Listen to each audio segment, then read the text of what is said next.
our guide to the people and products that make Wana Credit Union so special. I'm Josh Ryan with the Wana Credit Union marketing team, and with me today is Michael Murdoch, also with the Wana Credit Union marketing team, but also a credit union rock star, and that is why he is here today. He's going to talk about the difference between a credit union and a bank. So, Michael, welcome to Wana Talk. Thanks, Josh. It's good to be here. It is great to have you here. I am glad you made it to St. Helens. Came down south a little bit to meet us from the wonderful city of Clatskanie. So first off, Michael, not a lot of people know really that there is even a difference between a credit union and a bank, and that's really because a credit union functions as your primary financial institution and has a lot of similarities. But there are really some key differences between Wana Credit Union and other credit unions out there and banks. So why don't you just kind of give us a little bit of background about it? Tell us kind of what some of those main differences are. Sure, absolutely. The main differentiator between banks and credit unions, that includes community banks and your larger banks, is that banks are for-profit institutions and credit unions are not for-profit. So when it comes to products and services, both banks and credit unions provide pretty similar offerings. You can honestly find most of the same things at a bank that you can at a credit union with very little difference. But you're more likely to find favorable interest rates, lower fees at a credit union because ultimately they are member owned, which means that credit unions reinvest their income back into the credit union, into their communities, and into the people they serve with their members' financial well-being in mind. Banks, on the other hand, invest in their communities too, but they're ultimately owned by investors, so they're motivated to increase their profits, and often without concern for their customers. And so because they are not for profit, credit unions are also taxed differently than banks. It's what allows Wana Credit Union and other credit unions to really make that difference and invest. We really were started, and just to give the background of Wana Credit Union, we were started by a few members of the Crown Zellerback Mill in Wana. That's how we got our name, who needed a place to keep their money, and we continually kind of keep that in mind. So why don't you start off, just give us a little bit of difference of how the taxes are different and how that benefits the members. Absolutely. The federal tax code exempts several businesses and different varying industries from taxation for a number of reasons. An example would be the exemption for state and federal credit unions. But as I mentioned a minute ago, credit unions are tax exempt from corporate income tax because they're not for profit. So non and not for profit organizations, based on federal law, they have to reinvest all of their income in ways that exclusively benefit not just the organization but their members as well.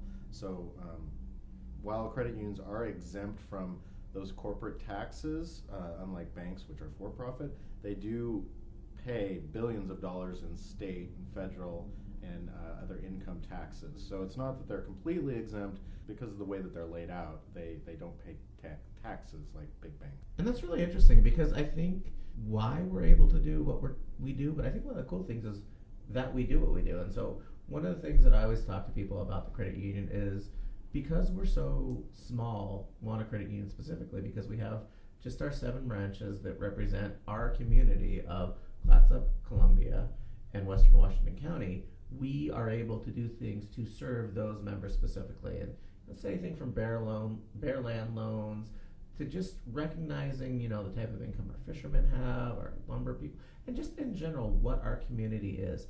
And kind of something that goes along with that is that because we are concerned about representing our community, what I think is really cool about the credit unions, and I didn't really appreciate it until I started working for one, is how much we work with other credit unions. We're not trying to go into Portland and become, this multi-billion-dollar credit union like On Point. We're not trying to represent technology people and, just not have any branches like maybe, and now of course I'm blanking on First Tech Credit Union, because that's what they're best at. And so and conversely, they want to let Wana represent our membership. And so there's a lot of cooperation and a lot of working together. I worked for quite a few different companies, and I've never had the one-on-one interaction with, I'm doing finger quotes here, competitors like I have at a credit union. I mean, just last week I was in Portland, and we had 10 maybe, mostly rural credit unions from as far away as Montana.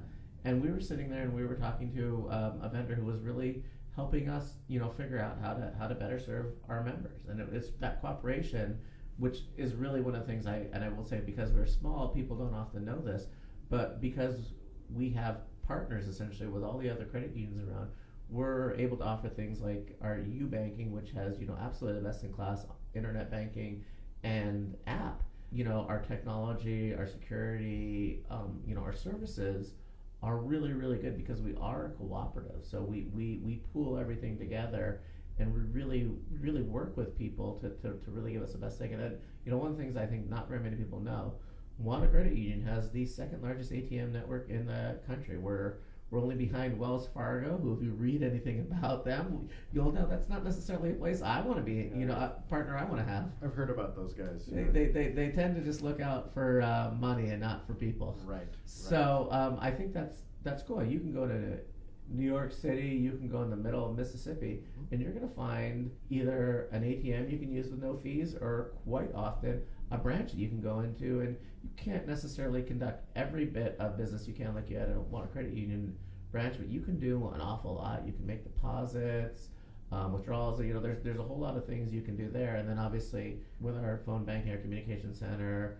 our app, our online banking, I tell people, and actually I just had a conversation with somebody recently who moved to Seattle and was kind of bummed she was going to have to leave WANA, and then she was real happy to know she didn't have to at all. You don't have to leave, no. So, and one of the things too, you've touched on it, but I do want to talk about the reinvestment in the community a little bit more. So, just going back to that not-for-profit, what does that mean as far as what we're supposed to do and what we do to make sure that we are good stewards of our communities? Yeah, absolutely. Well, so a lot of people hear not-for-profit and they immediately think non-profit. Well, I don't want to give that conception because we are still a business. We do have income, but based on the Federal Credit Union Act, we are required, because of that status, to reinvest in our organization, reinvest in our members. They don't line the pockets of some investors somewhere. We don't have shareholders. We have a volunteer board, and we have our membership. That's why often you hear credit unions say they're owned by our members, which is technically true in a lot of ways. It's not 100% accurate, but it's mostly true that our members really are our shareholders. So when we say we reinvest, we really do. So a lot of that money will go into charities. We just dropped off a check for $7,000, made over only a matter of months, donated completely by employees to the Warrenton Backpack Program, which is an organization that feeds underserved kids. And that's just one of the many organizations that we give back to. You hear stories about members not being able to pay their rent for the month, and we are sending them a pizza. There are little things that we will do that, while yes, banks do it, they do it in almost a matter to keep up with that whole credit union philosophy of people helping people. Well, and you really look at, I've talked to people at smaller community banks, and the amount of money that they spend on even simple things like making sure their internet banking platform is good is smaller than what we spend, because ultimately they need to squeeze a profit out of every single act that they do. So and they have to increase it every year. So you think about some of these banks who have been around forever. Essentially, they started off, community banks especially, not the huge banks, but they started off really doing with the same goals that the credit unions have. But each year they had to increase their profit a little bit and a little bit and a little bit, and they're squeezing every last dollar they can out to pay back their shareholders. Where as a not-for-profit, our goal is to remain financially stable for sure, but then after we've done what we need to do to make sure that the money's safe, essentially, is then we look at ways to give it back. We look at programs we can do to help our members. We do things like just raise our share rate a little bit, and our share rate is the money we give to you, just to make sure we have, we're giving back as much as we can. Same on the other end, we make our loan rates as low as possible. I was actually really surprised at this a little while ago. I would give a shout out to our mortgage team. I was comparing our mortgage rate to the mortgage rate of just about everybody else in the area, and we're lower than, very much so. You think with the big banks they can scale and they can make more money that way, but their rates are higher. Or when I checked that one day, their rates, every single big bank at a higher rate than one credit union, and then the little banks too. You look at some credit cards out there at the big banks as well, and they're almost double, sometimes triple our basic credit card, and that's pretty normal. And that all comes from us reinvesting that money that we earn back into our products, services, in the community. Right, and it's it's just that's I guess the way they're structured, and why I'm glad we're structured the way that we can help out people versus Indeed. shareholders. Now I do want to say, because there are sometimes some misconceptions, especially people look at Wanna Credit Union with 7 branches, and then they look at Wells Fargo or Chase, with thousands and thousands of branches.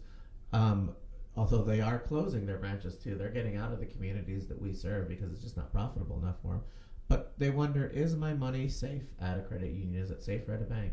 Yeah, no, that's actually a common question. I hear that more often than sometimes I'm comfortable for, because your money is just as safe, if not safer sometimes, as it is at a credit union versus a big bank. And I'll tell you why. Both organizations are federally insured. They're both insured by government-backed organizations. So with big banks, it's the FDIC, and it's up to $250,000 per depositor. With credit unions, it's the NCUA, the National Credit Union Association, and that's a federal organization, up to $250,000 per depositor. So it's exactly the same when it comes to your money being insured. Obviously, beyond $250,000, you're up to your own resources there. But when people ask that, I don't hesitate. They're insured exactly the same, both by the federal government. Yeah, I always kind of envision it as the FDIC is sitting at one desk and the NCUA is sitting at the other desk. From each other. Yeah, and it's one of those things where one has a red tie, one has a blue tie, and otherwise they're exactly the same. They're the same. They really are. They just have different names. They don't operate. They operate barely any different. And I will say too, honestly, I feel, because we get audited by the NCUA a bit, we have to, send things to them. They come out here and visit. There's all sorts of things that go along, making sure that Wanna Credit Union is a financially responsible company. I almost think that there aren't any credit unions that are too big to fail. So I often think that we're actually held to, in some ways, a higher standard. There's that risk of you have to be right for your members. I don't know necessarily if that's true or not. I don't know what the big banks have to go through, but I know that we don't have people who are trying to convince federal regulators that we don't need to do, we don't need to follow a certain law, or it doesn't apply to us, or wondering about what our interpretation is. So I think at least from what I've seen here, I trust all my money with a credit union, and I would never go back to a bank. Yeah. But that was my decision, and I'll give you a little story. I told you this off air, but this is how I came to a credit union, because just like probably most people listening, I didn't know what the difference between a credit union and a bank was. I didn't know about the co-op network. I was traveling a lot for work, so I really liked the idea that there was always, I won't name the bank I belonged to. Maybe they liked me. They always told me, I was safe with their Stagecoach. I don't know, but that's just something I'm throwing out there. I had an account with them, and actually they had a branch right next to my office, so it was really convenient. And then they decided, and this was probably back in 2012, I think, they decided they were going to run a trial program where they were going to charge, I think it was $5 or $10 a month if I use an ATM 6 times or more. Sounds intriguing. Yeah, no, they ran that trial program. So I ran a trial program where I took all my money out of the bank and put it in a credit union. Now theirs didn't work. Did you know you were part of this program? Oh, they announced it. That was what really made it funny to me. It was an announcement of, hey, this is what we're gonna do. Yay! And we're like, well, bye. So their trial program did not work. They ended up not charging a fee for ATM usage. My trial program, however, did work really well. I was very happy with my credit union, and I've seen no reason ever to leave it. So, and now I'm a member of Wanna Credit Union. So it's just really really great. And if I want to, and I think I mentioned this before. I live in Portland, but there is a co-op credit union just down the street from my house. So it's still super convenient. Obviously, coming into here, it's super convenient too. So yeah, that was my story of how I chose a credit union. But how might our listeners decide whether it's a bank or a credit union is better for them? Well, I am very much of the, it might sound cliche, but of the people helping people mantra. So I definitely will look at what makes the most sense for you financially. We want to meet your financial needs. I know plenty of people who have a mortgage with a big bank because it just made more sense. Whereas their accounts, where they do everything else, is with a credit union. So what I recommend to folks is to really look at both. Weigh each of them and see what makes the most sense for you. Because obviously, at the end of the day, it should be a credit union. Well, and you mentioned something, and I want to Want a credit union, of want a course. credit union. I do want to clarify one thing. So when you talk about the mortgage, it just made sense. I got my mortgage actually also through a big bank, and I honestly I don't know if it did make sense. I didn't look at the rates as closely as probably I should have. I just assumed that a credit union wasn't going to have the best rates, and actually, that's not true. I did look at one or two credit unions, but there are so many credit unions out there, and there's so many different places that you can go that you can find it. It really makes sense to do the right credit union. Because one thing I will say about a mortgage specifically is we have a great mortgage team, and if you've got phenomenal credit and you work as W-2 all the way, and you've got 30% down, you can put in all these different things. I still think we might have the lowest rate, but if you go to a bank, you're probably going to be fine as long as something doesn't come up with the appraisal or something like that. Right. Well, the thing that we have, again, our rates are the lowest I found that one day I looked. They're phenomenal. But if something happens, instead of being turned down, instead of your loan officer calling you and saying, "Well, we can't help you," our loan officers take that loan. They take it to our CEO, Robert, our CXO, John, and they say, "Look, this thing came up, but I think this loan still makes sense." And they look at it, and they decide, I think this does make sense. Mm-hmm. And sometimes maybe they have to make some concessions, or we have to do different things to make it work.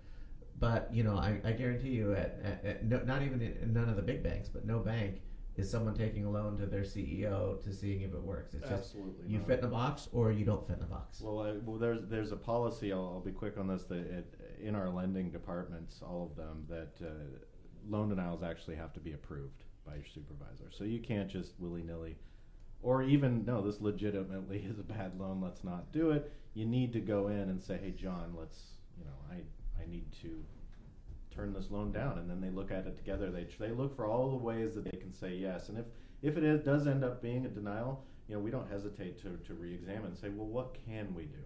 We try not to say no as much as possible. I know you'll never get that from a big bank. I think that's the best summary of a credit union versus a bank you can ever have. I should have said that first. We have to justify turning somebody down. They have to justify helping somebody out. Yep. I think that's the biggest difference. Hurry it up. We're burning daylight. Well, that sound means it's time to wrap up. The Duke tells me I only have time for 3 more short questions with 3 short answers. So give me an accomplishment. Let's kind of tie it to the credit union movement that you're especially proud of. Now, Michael doesn't want to say this. He's a little bit modest. He hides behind his beard quite often. But Michael was recently named a CUNA rock star. So it's a Credit Union National Association. So Michael, I'll answer that question for you. What is a CUNA rock star, and why did they say you were a CUNA rock star? The CUNA Rockstar program is, yes, you are correct. It's the Credit Union National Association, which is the umbrella organization that kind of protects and looks out for credit unions across the country. They have a magazine called the Credit Union Magazine, believe it or not. And every year they pick 1 or 2, I can't remember how many, from each state that they recognize, and these are based on nominations. So I was nominated by some friends in the Pacific Northwest. They didn't give me all the names of who. I don't know why. It was kind of, But I was nominated, and then that went to CUNA, and they chose me for this year's. We actually have another one in 2016. Our COO, Danae Passmore, was also a credit union rock star. I know a lot of folks in the industry. I've never seen a credit union that has had 2 credit union rock stars almost in as many years. So I think that's pretty cool.